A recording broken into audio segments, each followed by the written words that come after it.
اللہ کے نبی ارشاد فرماتے ہیں کہ اگر دین اوج ثریا پر آسمان کی بلندیوں تک بھی پہنچ جائے تو فارس میں ایک ایسا بچہ پیدا ہوگا، ایک ایسا مرد مجاہد پیدا ہوگا جو وہاں سے بھی علم دین کو حاصل کر لے گا اور پھر حاصل کر کے دنیا کے اندر اس علم کو پھیلا دے گا۔ نبی کریم صلی اللہ علیہ وسلم نے اس حدیث پاک کو بیان فرمایا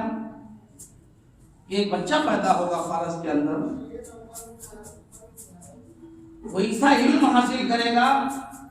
اور پھر ایسا پھیلائے گا کہ پوری کائنات کو علم مصطفیٰ سے سیراب کر دے گا۔ لیکن اس حدیث پاک میں کسی کے نام کی تعین نہیں، فارس کا لفظ ہے، تو ظاہر سی بات ہے اس کے لیے محدثین اور فقہاء جو ان احادیث مبارکہ کی تشریح اور توضیح کرتے ہیں اس پر نظر ڈالنا ہوگا۔ تو مستند محدثین نے بیان کیا، جیسے کہ علامہ جلال الدین سیوطی رحمۃ اللہ علیہ جو خود شافعی ہیں، امام ابو نعیم رضی اللہ تعالیٰ عنہ حلیۃ الاولیاء کے اندر، امام جلال الدین سیوطی تمیز الصحیفہ کے اندر، علامہ شامی رحمۃ اللہ علیہ رد المختار کے اندر محدثین کے حوالے سے لکھتے ہیں کہ اس حدیث پاک کا بلا شبہ، اور علامہ موافق ابن احمد مکی رحمۃ اللہ علیہ وہ بھی لکھتے ہیں، تعریف فرماتے ہیں مناقب الامام الاعظم کے اندر کہ اس حدیث پاک کا صحیح مصداق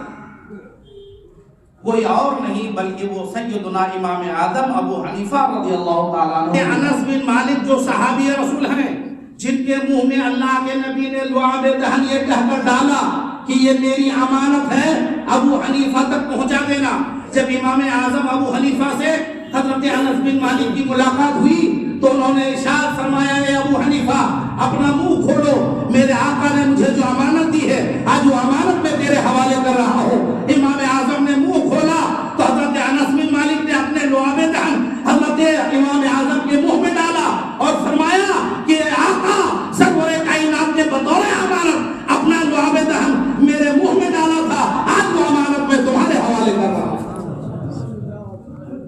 اس رواج سے بھی پتہ چلتا ہے کہ جس شخص کی بشارت میرے آقا سرور کائنات صلی اللہ تعالیٰ علیہ وسلم نے دی ہے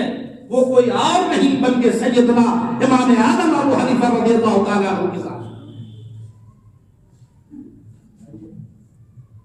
ان کے علم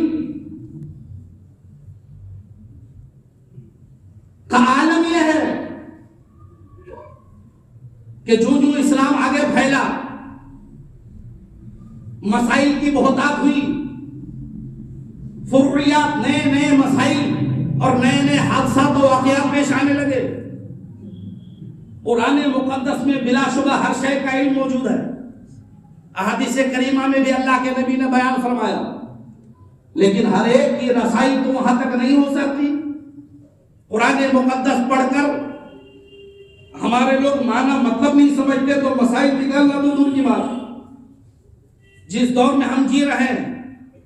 ہر لمحہ کوئی نہ کوئی نیا مسئلہ کا ہم لوگوں کو سامنا کرنا پڑتا ہے۔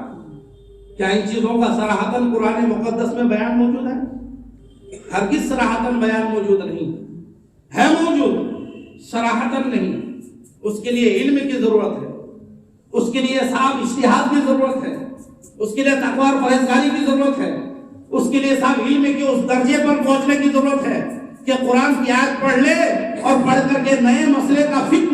کو فکر کر کے بتا دے کہ یہ نیا مسئلہ ہے موبائل کا ہے، یہ نیا مسئلہ جہاز کا ہے، یہ نیا مسئلہ صاحب سفر کرنے کا ہے، یہ نیا مسئلہ صاحب دیگر چیزوں سے تعلقات ہے اس کا، یہ نیا مسئلہ ویکسین کا ہے، یہ نیا مسئلہ صاحب کرونا کا ہے، یہ نیا مسئلہ فلاں کا ہے۔ وہ آیت پڑھتا چلا جائے اور حکم بتا کر کے یہ بتا دے کہ اس مسئلے کا استخراج اس آیت کریمہ سے ہو رہا ہے، اس مسئلے کا استعمال اس آیت کریمہ سے ہو رہا ہے، اس مسئلے کا حکم فلاں حدیث پاک سے نکل رہا ہے۔ یہ سب نہیں کر سکتا ہے، یہ رب جسے توفیق دے صرف وہی کر سکتا ہے۔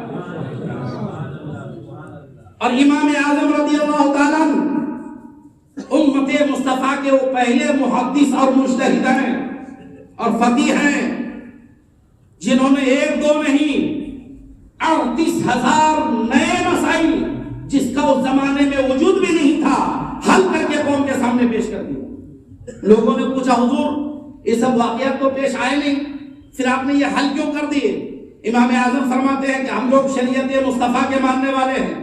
حادثہ جب ہو جائے تب ہم مسئلہ ڈھونڈیں، ہم ایسا نہیں کرتے بلکہ حادثہ ہونے سے پہلے مسئلہ نکال کر کے رکھ دیتے ہیں تاکہ جب حادثہ پیش آئے تو انسان کو تلاش نہ کرنا پڑے، وہ دیکھ لیں حادثہ اس کا حکم قرآن و حدیث کی روشنی میں فلاں جگہ موجود ہے۔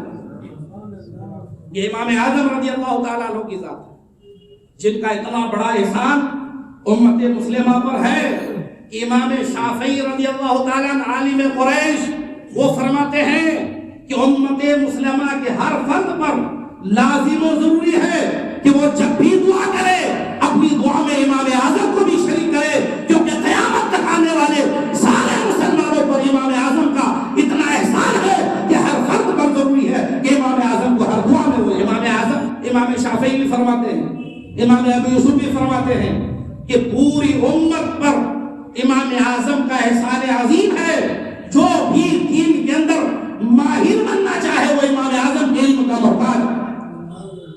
یہ سارے ائمہ کہتے ہیں، سارے محدثین کہتے ہیں امام اعظم کون ہے؟ امام بخاری کے استاد کے استاد ہیں، امام مسلم کے استاد کے استاد کے استاد ہیں۔ جتنے محدثین امام ترمذی، امام نسائی، امام ابو داؤد، امام صاحب مشکاۃ، حدیث کے جتنی حدیث کی کتابیں ہیں ان سارے محدثین کے بلا واسطہ بالواسطہ اگر کوئی استاد ہے تو حضرت سیدنا امام اعظم۔ اتنا بڑا قدر ہے نبی کریم صلی اللہ علیہ وسلم کی امت پہ حضرت امام اعظم کا وہ مقام کہ اللہ کے نبی اپنی ظاہری زندگی میں امام اعظم کا رتبہ اور مقام بیان فرمائے۔ اچھا، اچھے لوگوں کے ساتھ حاسدین ہر زمانے میں لگے رہتے ہیں، برے لوگوں کا کوئی حاسد نہیں ہوتا،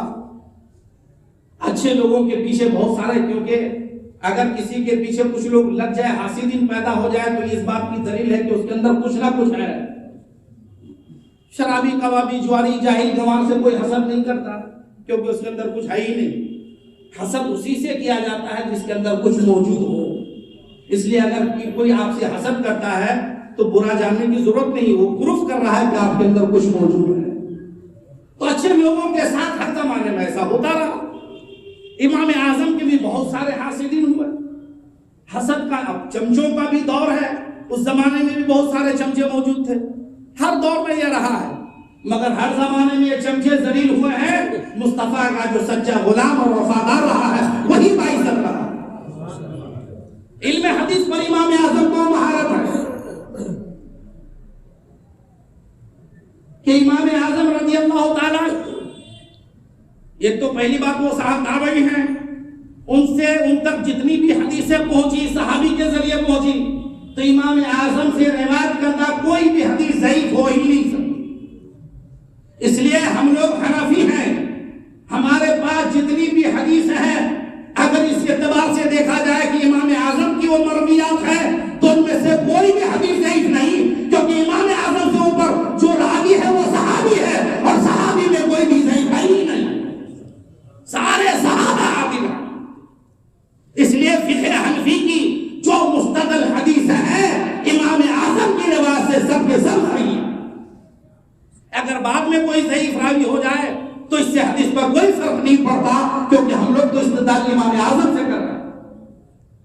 عالم یہ ہے علم حدیث پر، مدینہ المنورہ پہنچے، امام حسین کے پوتے حضرت سیدنا امام باقر رضی اللہ تعالیٰ عنہ سے ملاقات ہوئی اور کافی دنوں تک امام اعظم نے ان سے علم حاصل کیا۔ امام حسین کے پوتے امام باقر سے، امام باقر کے بیٹے حضرت امام جعفر صادق سے، ان سے بھی امام اعظم نے علم حدیث حاصل کیا۔ جب آپ مدینہ المنورہ پہنچے حضرت امام باقر کی بارگاہ میں تو ایک شخص نے تعارف کرایا کہ حضرت یہی امام اعظم ابو حنیفہ نعمان بن ثابت ہے۔ تو امام باقر ارشاد فرمانے لگے کہ اچھا تم ہی امام اعظم ہو، ابو حنیفہ ہو؟ مجھے کسی نے بتایا ہے کہ تم قیاس کی وجہ سے حدیثوں کو ترک کر دیتے ہو؟ تو حضرت امام اعظم عرض کرنے لگے معاذ اللہ رب العالمین، حضرت ایسا کیسے ہو سکتا ہے کہ حدیث کو قیاس کی بنیاد پر ترک کیا جائے، جبکہ میرا خود یہ قول موجود ہے کہ میرا ہر قول حدیث مصطفیٰ کے مطابق ہے۔ اگر کوئی قول حدیث قول مصطفیٰ کے مطابق نہ ہو تو میرے قول کو ترک کر دیا جائے، حدیث مصطفیٰ کو اپنایا جائے۔ اب امام اعظم فرماتے حضور اجازت ہو تو میں کچھ عرض کروں تاکہ یہ غلط فہمی جو پھیلائی گئی ہے، آپ کا جو کان بھرا گیا ہے، آپ کو بھی تسلی ہو جائے، انہیں بھی کوئی جواب، انہیں بھی معقول جواب مل جائے۔ کہا فرمائیے، امام اعظم عرض کرتے حضور مجھے بتائیں کہ مرد ضعیف ہے یا عورت؟ امام باقر فرماتے ہیں کہ عورت ضعیف ہے۔ پھر امام اعظم عرض کرتے حضور وراثت میں مرد کا زیادہ حصہ ہے یا عورت کا؟ امام باقر فرماتے ہیں کہ مرد کا حصہ عورت سے دونا ہے، ڈبل ہے۔ اب امام اعظم فرماتے ہیں کہ حضور جب عورت کمزور ہے، مرد اس کے مقابل طاقتور ہے، تو قیاس تو یہ چاہتا ہے، عقل تو یہ چاہتی ہے کہ وراثت میں عورت کا حصہ ڈبل ہو مرد کے مقابل۔ حضور اگر میں قیاس سے حکم دیتا،